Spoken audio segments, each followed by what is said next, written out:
السلام عليكم ورحمة الله تعالى وبركاته، والصلاة والسلام على أشرف المرسلين. مرحبا بكم معي من جديد أخواتي في قناتكم مطبخ حسناء سريف. كنتمنى يلقاكم هذا الفيديو بخير وعلى خير، بأحوال طيبة وصحة جيدة بإذن الله. تنرحب بجميع الأخوات اللي انضموا للقناة، وتنرحب بالأخوات اللي كانوا معايا منذ بداية القناة.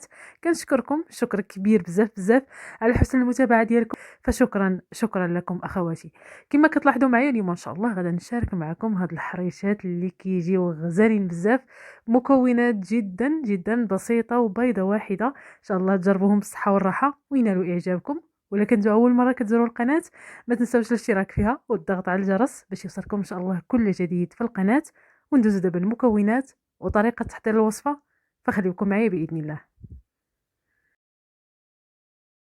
فبالنسبة للمكونات اللي غنحتاجو في هاد الحريشات هادو تيبقاو هما هادو.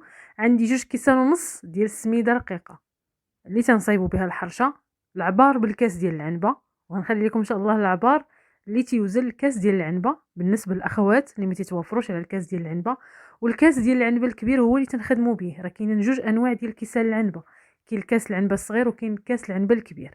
عندي 2 كيسان ونص ايضا ديال الدقيق الابيض نوعيه جيده، كاس ديال العنبه ايضا ديال السكر ما يعادل 150 غرام، بيضه واحده، 2 أكياس ونصف من الخميرة ديال الحلويات.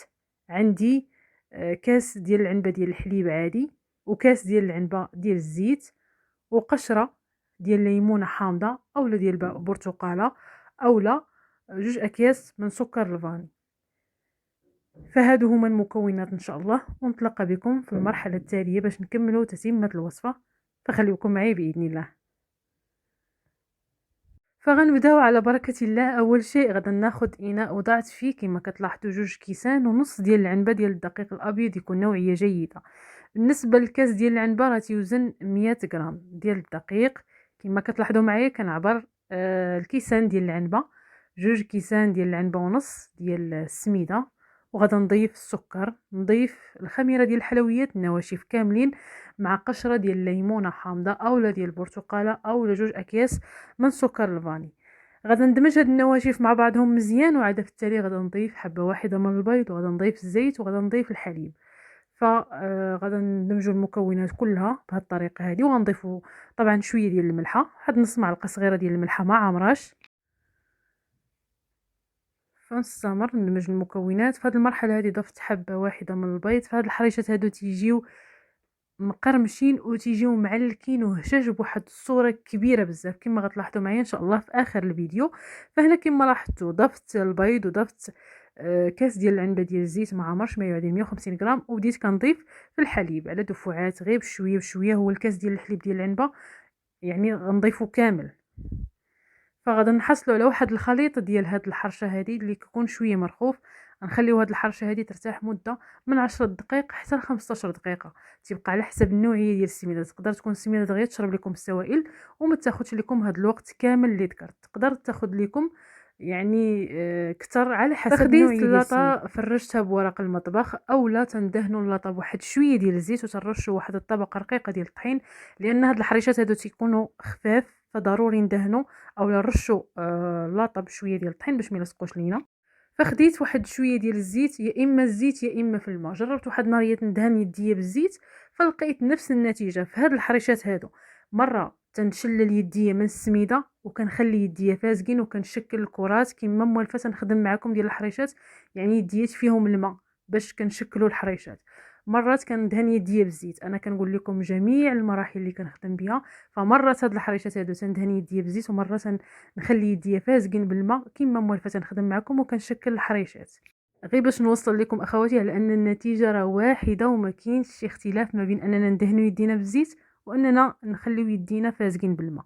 فهنا بعد ما كملت الحريشات كاملين وباعدوا بين الحريشات، ضروري ما تبعدوا ما بين الحريشات واحد 2 سنتيم، لان الحجم ديال هاد الحريشات وتصغروا الحجم ديال الحريشات. انا غادا نحاول نعبر لكم لانه عندي فيهم طلبيه.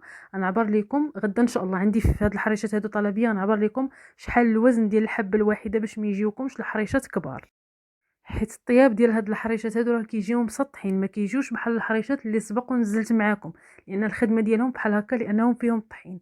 فان شاء الله نتلاقى بكم بعد ما يطيبوا هاد الحريشات هادو، فخليكم معايا باذن الله. فتبقى اخواتي هذا هو الشكل النهائي ديال الحريشات اللي شاركت معكم اليوم، ان شاء الله تجربوهم بالصحه والراحه وينالوا اعجابكم. فكيجيو غزالين غزالين بزاف، وكيجيو هشاش لواحد الدرجه كبيره ومقرمشين في نفس الوقت. بالنسبه للطريقه ديال الطياب، تيكون الفران سخون مزيان وتندخلوا الحريشات يتشقوا لنا في الوجه ديالهم مزيان، ومن بعد نطلعوهم يتحمروا لنا باش يتحمروا لنا من الاسفل. هاد الحريشات هادو كنخليوهم الفوق غيبانوا لنا الحريشات تشقوا مزيان، صافي كنطلعوهم الفوق وتنخليوهم الفوق حتى كيبانوا لنا يعني راه صافي قربوا يكملوا التحمار ديالهم حتى في الوجه، لان الصهد كيدور في الفران فما تحتاجوش يعني غادا تخليهم واحد المده انهم يتحمروا لنا في الوجه.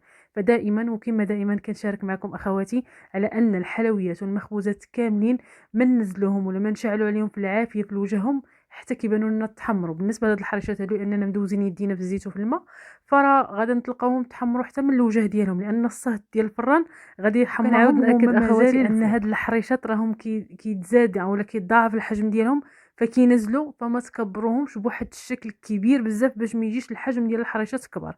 المهم هاد المشكل هذا غادا نحلوه غدا ان شاء الله.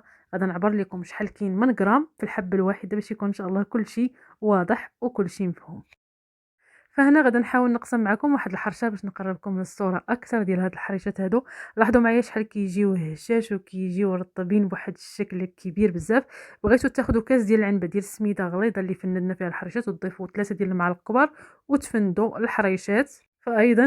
فإلا بغيتو تحتفظوا بهاد الحريشات هادو في المجمد ممكن نجبدوهم قبل بوقت مني نبغيو نحتاجوهم، يطلقوا ندخلهم الفران يسخنوا بشكل عادي فكيوليو بحال يلاه طيبناهم في نهارهم. فشكر كبير لكم اخواتي على حسن المتابعه ديالكم، على التعليقات ديالكم الزوينين اللي كتخليو لي، وعلى التشجيع ديالكم وعلى كلامكم الطيب. فشكرا شكرا لكم اخواتي. وبقى لي الا نقول لكم تهلاو فراسكم بزاف بزاف، والى لقاء اخر في فيديو اخر في فكره جديده في وصفه جديده باذن الله. والسلام عليكم ورحمه الله تعالى وبركاته.